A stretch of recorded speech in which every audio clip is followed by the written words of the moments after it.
The Late Show is dead, and progressive politics, along with an unhealthy dose of Stephen Colbert, is what killed it, bringing to an end 30 years of American television history, started of course in the 90s with David Letterman. Now, as I'm sure you can guess, I am not the world's largest enjoyer of American late-night television. However, I am European, which means that, like 99.8% of my fellow Europeans, my entire worldview of America, its politics, society, and news were initially formed by Michael Moore, which was actually required viewing in school back then, and Jon Stewart, the infinitely more talented predecessor to the Colbert Report. And considering that Jon Stewart himself is a self-declared socialist, that is speaking volumes as to the incompetence of Stephen Colbert here. So, why is this relevant? Why are we talking about this? It is because this is an indicator of the broader shift in culture that we see in America and the world, with the US being, of course, the world's cultural hegemon, at least for now, at the moment. And so what happens in the US will inevitably happen as well in the rest of the world. So, this was apparently cancelled over purely financial reasons, but Colbert himself was only informed of the cancellation that will happen next May, by the way, so it's not instant, the night before his show. So you kept this a secret from the start, and then you allowed him to announce it live on air, in essence, during the segment. That is a little bit of a sussy bucker thing right there. Why would you keep this from him? And wouldn't this also preclude, of course, getting any sort of input from the main star, the main attraction here? Not to mention his team, presumably over financial reasons. Now, granted, blaming financial distress is not the wildest of excuse ever, as CBS is of course owned by Paramount, and Paramount has had more than a few kind of shitty years by now, especially last year was not kind to Paramount, so claiming politics, okay, but more importantly might be the fact, of course, that Paramount was recently forced to settle a sizable lawsuit with Donald Trump to the tune of $16 million after a 60 Minutes interview. Stephen Colbert was not happy with this and decided to use the platform provided to him by the company to critique it, calling it a big fat bribe. This already is the kind of thing that has a decent chance of getting your ass fired in most circumstances. And now, granted, these kinds of large-scale decisions are usually taken a very long time ahead of time, so I'm not convinced it's just this, but rather the politics in general, as Stephen Colbert is a very left-wing man in an ever-increasingly not quite so left-wing world. As I also remind you, quite recently, the hosts of The View, a bunch of screeching feral pigs, as far as Twitter has told me anyways, were warned by the CEO of Disney, Bob Iger, to tone down the anti-Trump criticism. And considering the potential ramifications of getting that criticism wrong, you can see why he might say that. But beyond simply just the fine, because at the end of the day, $16 million, it's not chump change, but it's also not the world for a billion-dollar corporation. More importantly, it is the cultural aspects of all of this.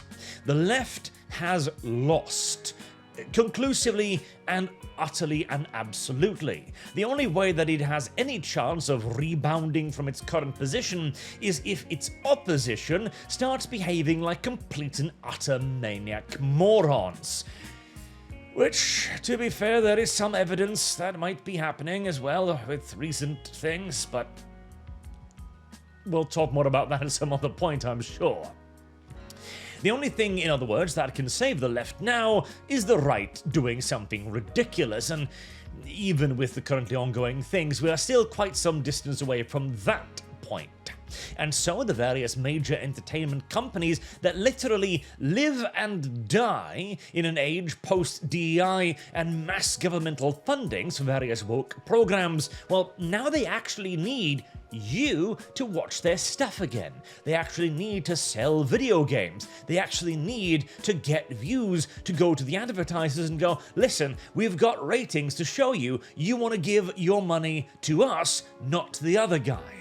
This will then spur on an increase in competition between these various companies, and that competition is probably going to be largely defined by who manages to appeal to the actually wider audience the quickest. And in this case, we're not talking about the blue-haired feminists. We are talking about the most neglected audience, the actual majority. With various entertainment properties, I guarantee you being specifically aimed at this group, very reliably so over the next few years. Hell, even the recently and very contentious release of Superman was absolutely an effort to try and appeal to the majority, with a more traditional version of him that still failed in many ways to really quite connect. But we'll have to see before the final sales data on that, I do suppose. Whereas programs like The View, which appeals to a very specific and now provably tiny sliver of the populace around the world, are going to get more and more unpopular. Obviously, even somebody like Bob Iger can't simply move on out and shut them down overnight. It would be a PR nightmare, and bear you in mind again, as we've seen here, you've given these people an enormous platform. You've given these people contracts lasting for years and years. Stephen Colbert's initial contract with CBS was for 5 years. In all due likelihood, his current one is clearly significantly shorter, but it is worth taking into consideration that a lot of these people simply just can't even be fired. And so, they need to be weeded out over a longer period of time. Like, say, for example, a year, maybe? And announce it suddenly, citing something relatively benign like, well, we've just not been earning that much money anymore, and so we're going to completely sunset a 30-year-old show.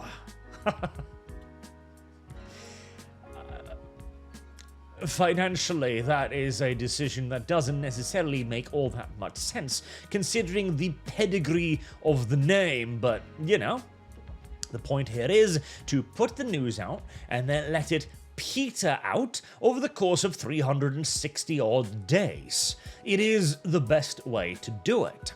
And, again, the View is significantly worse, once more, but when you have somebody who is absolutely ideologically obsessed with someone who is winning, who is in the White House, and cannot stop criticizing him, regardless of the obvious potential ramifications to his own employment, well, you just gotta start getting rid of them, no matter the cost, no matter the time required.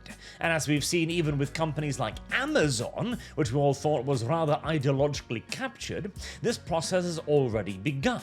It's going to take a very long time, as I've said again and again, and it's going to take an even longer time to get in a proper alternative due to needing to find somebody who isn't remarkably progressive and finding writers to actually prop up these fake-ass talking heads on the television. But this is an absolute clear and concise example of this happening, this phenomenon, this cultural shift. And eventually, I imagine The View, assuming they don't obey Bob Iger's directive, will also find themselves slowly but surely sidelined, until eventually financial concerns will force the company to reconsider its investment in the show and others like it.